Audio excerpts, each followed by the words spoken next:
Today you're going to practice solving systems of equations using elimination. You'll probably want to have out your foldable from yesterday to follow along.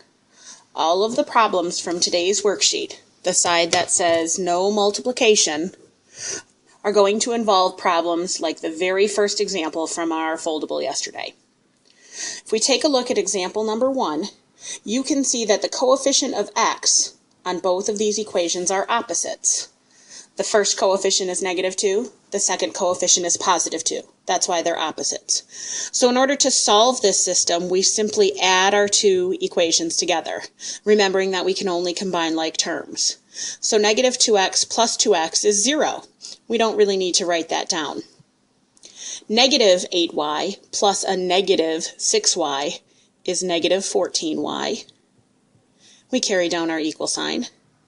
And 10 plus 18 is 28. The point of elimination is that in one step, we've eliminated a variable from our system, and now we just have to solve for y. In this case, we'll divide both sides by -14, and we get that y is equal to -2. Just like with systems of equations via graphing and substitution, our solution is a point, an x and a y value. And right now we've just found out that our y value is -2. We need to go back and plug in that y value into one of our equations in order to figure out the x value that matches it. We've talked before about labeling our equations 1 and 2.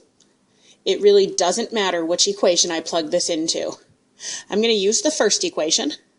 So I have -2x minus 8y equals 10. And we just found out that y is equal to -2. So I'm going to replace that y in my equation with a -2. And this becomes a multi-step linear equation. So I carry down that -2x. And remember that -8 times a negative would be a +16. And we'll finish this off by solving for x. We'll subtract 16 from both sides.